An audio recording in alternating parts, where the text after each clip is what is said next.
Police and detectives descended in force on suburban Henry Street, sealing off the murder victim's small cottage, while shocked neighbours watched. An intensive search of the house and grounds began in a so far fruitless hunt for a murder weapon. Police say the 58-year-old house painter Tansy Talev received a severe head wound after being hit with a heavy object probably sometime between 10 o'clock and midnight on Saturday night. Grief-stricken relatives were at a loss to understand the motive for the slaying. Neighbours say the Yugoslavian handyman, better known as Tom, was a likeable man who'd lived in the street for several years.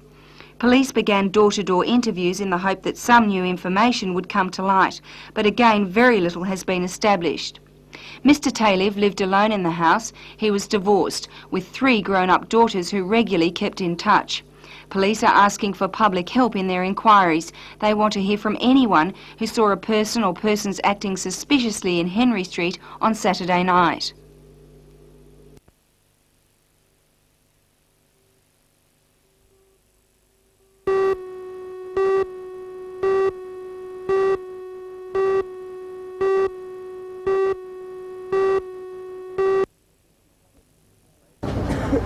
Neighbours discovered Mr. Talev's body just before 9 o'clock yesterday morning.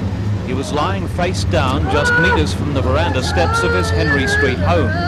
A post-mortem found the self-employed painter died from massive head injuries. Police will allege that the injuries are consistent with blows from a heavy instrument, perhaps a garden spade. Late today, police arrested and charged 2 people with murder after systematic questioning.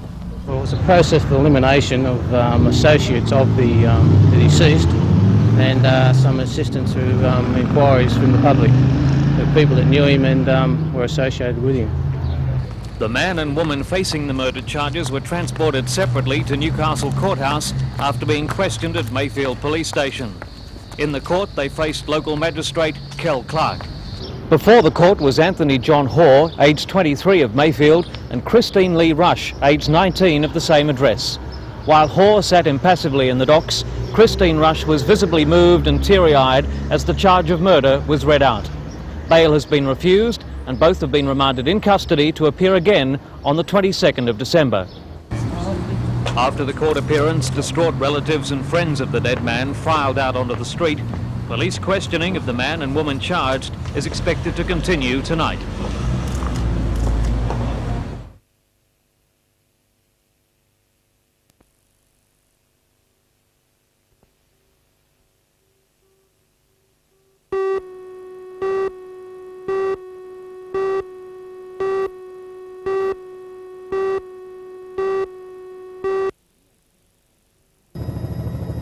The US Coast Guard ship Cutter Eagle was a stunning sight as it made its way into Newcastle Harbour yesterday. It has come across the Pacific from its home port in New London, Connecticut, stopping at various ports on the way. The Eagle is here to take part in the Australian Bicentennial celebrations, including the tall ships race from Hobart to Sydney next month. But the Eagle has another very important mission. Stowed on board have been 30 sea bags filled with mementos from various schools along the US coast. The sea bags are part of an educational exchange program designed to improve understanding between youth in the 2 countries. In Newcastle, 3 schools are taking part in the program. So today, students from Newcastle High School, Newcastle Grammar and Mayfield West Public School braved the drizzle and went aboard the Eagle. After receiving post bags from their new sister schools, it is then their turn to hand over their sea bags for delivery when the Eagle returns to the US in March.